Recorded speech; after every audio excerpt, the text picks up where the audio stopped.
Кыргызстан – страна уникальная, вмещающая на своей небольшой по мировым меркам территории огромное разнообразие флоры и фауны. Только представьте себе, менее чем на 0,2% от всей мировой суши водится около 2% видов всей мировой флоры и более 3% видов всей мировой фауны. В Кыргызстане водится около 27 тысяч видов животных, растений и насекомых. Причем среди них немало эндемиков, то есть растений и животных, которых можно встретить только на территории страны.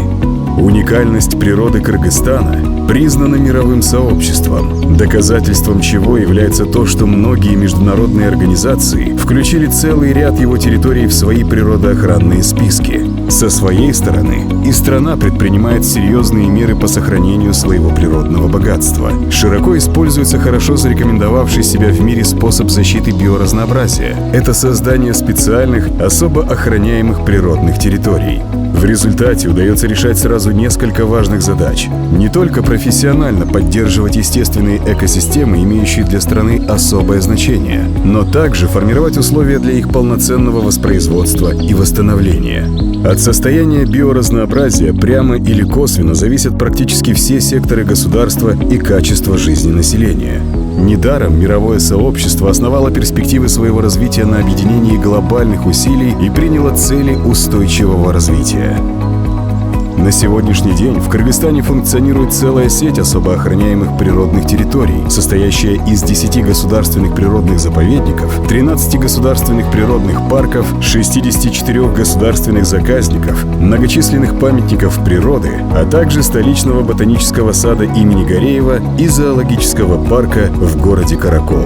А началось все в далеком 1948 году, когда был организован самый первый государственный заповедник Иссык-Кульский, который занял площадь в 19 тысяч гектаров. С тех пор площадь особо охраняемых государством природных территорий значительно выросла. К настоящему моменту это почти 1,5 миллиона гектаров или 7,4% от всей площади страны. К 2024 году ожидается доведение этого показателя до 10%. Для обеспечения экологической безопасности, охраны окружающей среды, рационального природопользования и сохранения биоразнообразия Кыргызстан интенсивно и плодотворно развивает международное сотрудничество.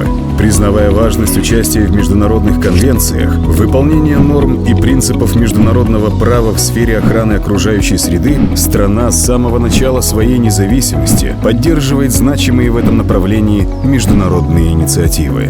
Необходимо отметить, что эти инициативы направлены также на усиление потенциала особо охраняемых природных территорий. Существенную роль в охране окружающей среды и сохранении биоразнообразия играют сотрудники и егери особо охраняемых природных территорий. За последнее время в ряды стражей природы начали активно вступать женщины-егери. Сегодня можно с уверенностью говорить о том, что за годы независимости в стране сформировалась достаточная нормативно-правовая база, позволяющая, в частности, полноценно регулировать деятельность особо охраняемых природных территорий. Обозревая историю образования, становления и развития сети особо охраняемых природных территорий в Кыргызстане, невозможно не задуматься об ее перспективах. Система особо охраняемых природных территорий будет развиваться и дальше в интересах устойчивого развития страны, поддержания экологической стабильности и здоровой среды для жизни людей, сохранения национального, природного и культурного достояния для настоящего и будущего поколений. В полном соответствии с заветами Манаса Великодушного о гармоничном существовании человека с природой, оставленного в назидание его потомкам.